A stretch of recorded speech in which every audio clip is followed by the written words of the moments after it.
ದಕ್ಷಿಣ ಕನ್ನಡ ಜಿಲ್ಲೆಯ 16 ಕಡೆಗಳಲ್ಲಿ ರಾಷ್ಟ್ರೀಯ ತನಿಖಾ ದಳ ಅಧಿಕಾರಿಗಳು ಬುಧವಾರ ಬೆಳ್ಳಂಬೆಳಗ್ಗೆ ದಾಳಿ ನಡೆಸಿದ್ದಾರೆ.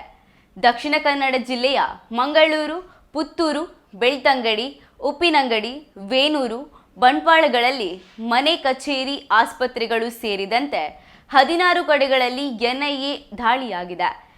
ಬಿಹಾರದಲ್ಲಿ ಪ್ರಧಾನಿ ನರೇಂದ್ರ ಮೋದಿ ಮೇಲೆ ದಾಳಿಗೆ ಸಂಚು ರೂಪಿಸಲಾಗಿತ್ತು ಎಂಬ ಪ್ರಕರಣಕ್ಕೆ ಸಂಬಂಧಿಸಿದಂತೆ ದಾಳಿ ನಡೆಸಲಾಗಿದ್ದು, ಸಿಬ್ಬಂದಿ ಕೂಲಂಕುಷವಾಗಿ ತನಿಖೆ ನಡೆಸುತ್ತಿದ್ದಾರೆ.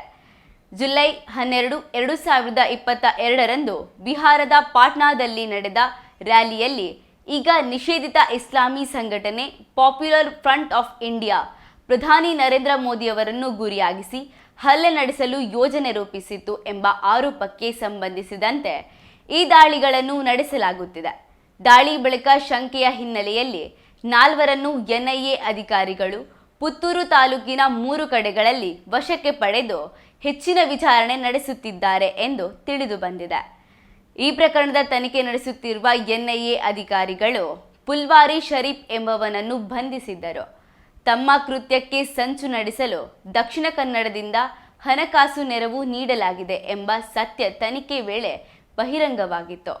ಈ ಹಣದ ಜಾಡು ಹಿಡಿದು ಹೊರಟ ಅಧಿಕಾರಿಗಳಿಗೆ ಗಲ್ಫ್ ರಾಷ್ಟ್ರಗಳಿಂದ ಹವಾಲಾ ಮೂಲಕ ಭಾರತಕ್ಕೆ ಹಣ ಬರುತ್ತಿದ್ದು, ಇದನ್ನು ಭಾರತದಲ್ಲಿ ಭಯೋತ್ಪಾದನೆ ಎಸಗಲು ಬಳಸಲಾಗುತ್ತಿದೆ ಎಂಬ ಅಂಶವನ್ನು ಪತ್ತೆ ಹಚ್ಚಿದ್ದಾರೆ. ಈ ಹಿನ್ನೆಲೆಯಲ್ಲಿ ಇಂದು ಎನ್ಐಎ ಅಧಿಕಾರಿಗಳು ಮತ್ತೆ ದಕ್ಷಿಣ ಕನ್ನಡದ ಹಲವು ಕಡೆ ದಾಳಿ ಮಾಡಿದ್ದು, ಸಾಕಷ್ಟು ಮನೆ, ಕಚೇರಿ, ಒಂದು ಆಸ್ಪತ್ರೆಯಲ್ಲಿ ಪರಿಶೀಲನೆ ನಡೆಸಿದ್ದಾರೆ.